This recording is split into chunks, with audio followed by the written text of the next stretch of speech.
So I've made this little video just to give you an idea of what's covered in my lecture, A Project-Based Approach to Photography.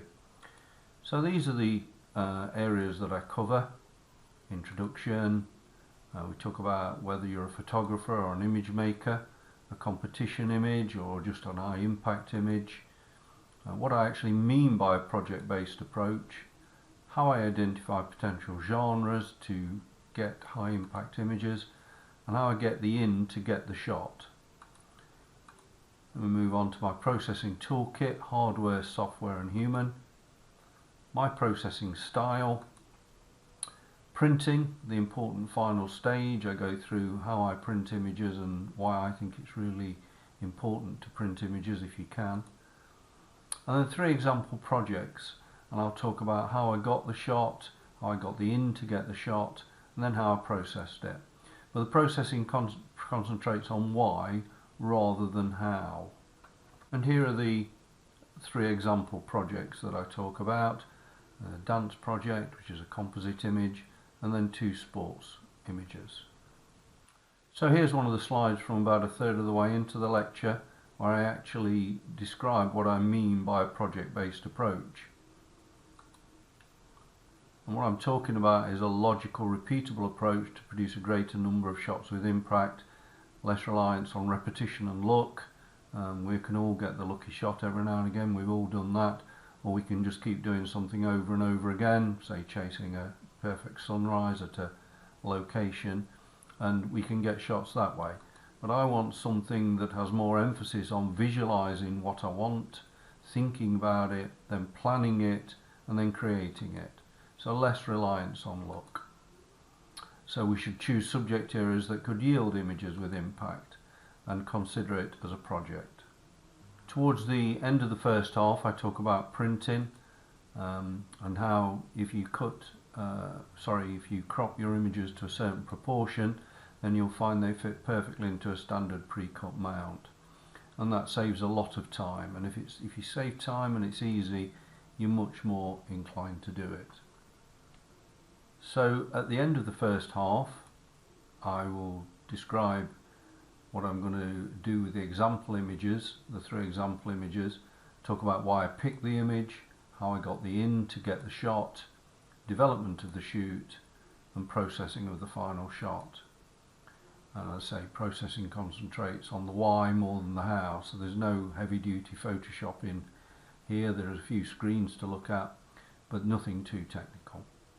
And then before I do that, I give a little recap of the main points of my approach, and then play a little video with some before and after images. It might seem crazy what I'm about to say. Sunshine, she's here, you can take a break. I'm a hot air balloon that could go to space. With the air, like I don't care, baby, by the way. Because I'm happy. Clap along if you feel like a room without a roof. Because I'm happy. Clap along if you feel like happiness is the truth. Because I'm happy. Clap along if you know what happiness is to you. Because I'm happy. The second half then I talk about 3 example projects. This is the 3rd and final example. This is one of the sports ones, and I talk about the project that led up to me capturing that image, and then a little bit of video which shows what it's like at a sporting event,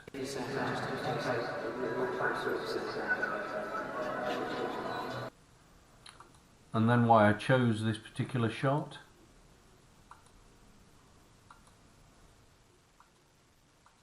and then what I can do to add impact. And then we go into some example screens firstly from Lightroom, and then over into Photoshop. So this isn't done live, it's done with these static screens, and I'll talk about the techniques I'm using. As I say, we're not talking about complicated Photoshop techniques. even if someone doesn't use Photoshop at all, it will be on why I do something more than how I do something. And finally, after the 90 minutes, usually 2 45-minute sessions with a break in between, I will finish with the recap slides.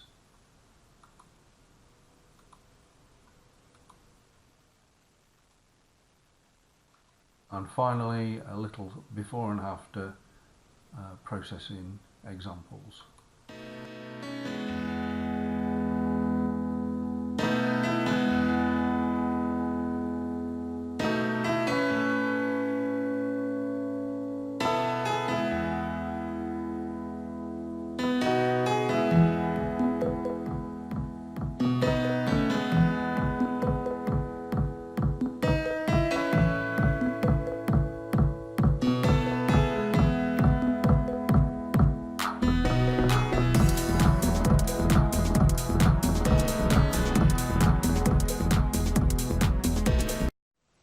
I also have about 40 prints which I'll bring along, and we can display just as many as you have room for.